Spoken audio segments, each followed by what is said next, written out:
Vous venez de faire paraître Obscure Clarté, sous-titré Schizophrénia, aux éditions du Chirographaire. Vous êtes rennais d'origine, je crois? Je suis arrivé à Rennes en 98, je ne suis pas rennais d'origine, mais je suis arrivé à Rennes en 98, je me souviens bien. C'était la finale de la Coupe du Monde, donc forcément, je me souviens de le jour où je suis arrivé sur Rennes, en fait, c'était le jour de la victoire de l'équipe de France. D'accord. Forcément, Rennes, c'était en liesse comme toute la France, et je me souviens très bien de ce passage. Et pourquoi êtes-vous arrivé à Rennes? Pour faire des études de droit. D'accord. Donc en fait, je suis allé à la faculté de droit de Rennes, à l'université de Rennes 1. Donc j'ai fait des études, je suis allé jusqu'en deuxième année de droit. J'ai eu beaucoup de mal par contre à passer la première année qui est très sélective et très dure. Et c'est à ce moment-là que j'ai fait une bouffée délirante, qui est donc un passage dans la schizophrénie. Donc suite à ça, j'ai été interné donc, à la demande de mon père, puisque j'avais des propos très contradictoires. J'étais dans un monde un peu parallèle et donc j'ai dû être interné donc, à Guillaume Régnier, l'hôpital de Rennes, l'hôpital psychiatrique de Rennes. Et je suis resté 3 semaines et demie dans cet hôpital. J'ai été soigné par une équipe soignante que je remercie aujourd'hui, qui m'a vraiment beaucoup aidé. Et bon, ça a été très dur à accepter parce que une bouffée délirante, c'est une entrée dans la schizophrénie. Après, on pourrait devenir normal à base d'un traitement, aussi d'une thérapie. Ce livre Obscure Clarté est vraiment une thérapie. Et si vous voulez, j'ai réussi à devenir après aide-soignant. Donc, alors c'est ça qui est extraordinaire dans votre parcours, c'est que vous avez été soigné à Guillaume Régnier et qu'ensuite vous êtes devenu, vous avez travaillé vous-même à Guillaume Régnier. Voilà, j'ai travaillé à Guillaume Régnier et c'est vrai que de toute façon j'ai eu envie, à partir du moment où j'ai été soigné, de devenir soignant parce que j'avais beaucoup de choses à donner et je pense que quand on a été soigné et qu'on devient soignant, on voit les choses différemment, on peut avoir une situation d'empathie plus importante avec la personne dont on s'occupe parce qu'on a vécu certaines choses qui sont difficiles et je veux que mon expérience puisse servir à des personnes qui sont malades. Mais elle ne favorise pas le glissement, le fait d'être vous-même, d'avoir... Ça pourrait, je sais, je vais dire la vérité, j'ai eu un jour... Le premier jour où je suis retourné à Guillaume Régnier, un jour de flottement, parce que j'ai lu le dossier d'une personne qui venait de rentrer, qui m'a fait penser à moi quelques années avant.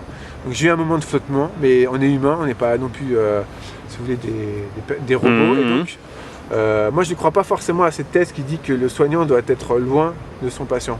Au contraire, c'est par l'écoute, et beaucoup de psychiatres vous le diront, c'est par l'écoute, par... la talking cure, ouais.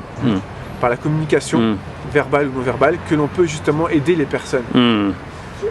Dans ce cadre, dans le cadre de cette schizophrénie ou de cette schizophrénie borderline que vous avez connue, quel rôle a joué l'écriture?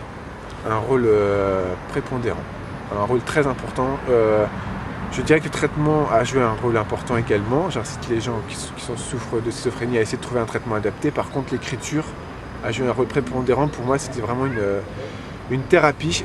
Si j'étais pas tombé malade, je ne sais pas si j'aurais pu écrire ce livre. Ça m'a donné une matière nécessaire créative à écrire ce livre, qui est à la fois un livre poétique, mais également un livre basé sur une autobiographie, donc un récit, une histoire. Et j'ai voulu qu'on puisse rentrer dans la tête, dans l'esprit d'une personne atteinte de schizophrénie. Pour moi, c'était très important. Je ne voulais pas juste parler de la schizophrénie, parce qu'il y a beaucoup d'ouvrages qui sont sortis sur le sujet. Je voulais qu'on rentre dans la tête, comme dans un film de science-fiction. Pour moi, pour moi, ce qui était vraiment important, c'est qu'on puisse se mettre à la place de la personne. Et l'enjeu du livre, il était là. Votre propos me fait penser à Magritte qui disait qu'il a toujours refusé de se faire soigner, psychanalyser parce qu'il affirmait, il avait peur de perdre son inspiration. Alors ma question, vous la voyez venir. Qu'en est-il maintenant? Parce que, en fait, vous avez utilisé la matière de cette expérience. Qu'en est-il maintenant? Alors, j'ai eu un passage à vide après, effectivement, c'est vrai. Mais en même temps, je pense que pour écrire, il faut se nourrir d'expérience. Et il faut avoir une matière, comme vous le dites très bien.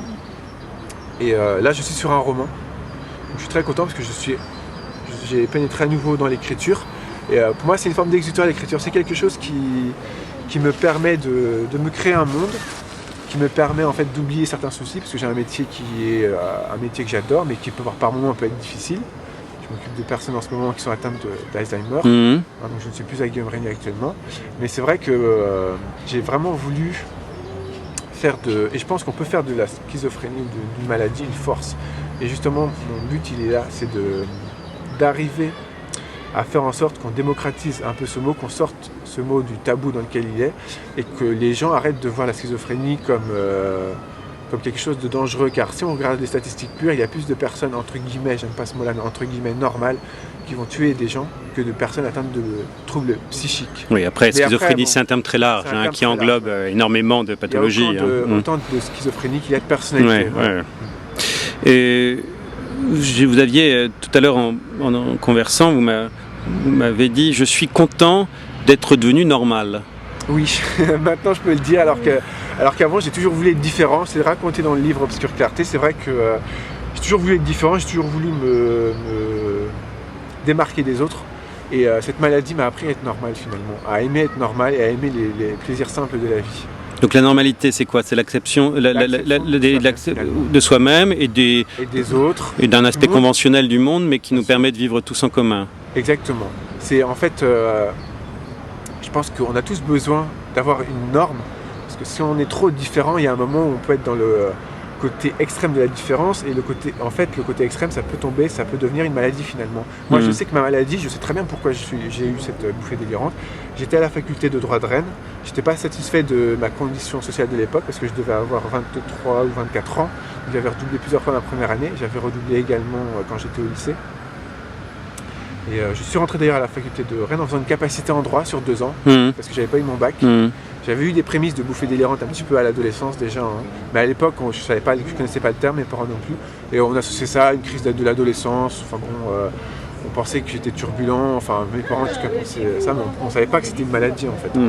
Et moi c'est vraiment, mon combat il est pour une acceptation de cette maladie, et aussi pour dire qu'on peut s'en sortir, qu'on peut être dans la vie active, qu'on peut travailler.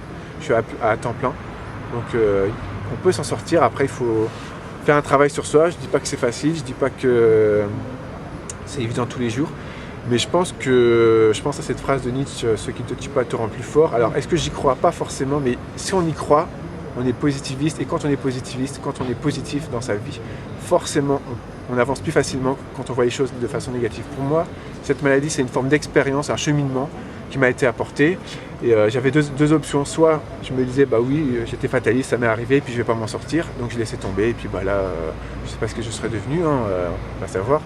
Ou alors je me battais. J'ai choisi la deuxième option, me battre. Et me battre, c'était l'écriture. Et c'est toujours l'écriture. Florent Babillotte, nous vous souhaitons de caboter harmonieusement sur les rives du Styx. Merci beaucoup.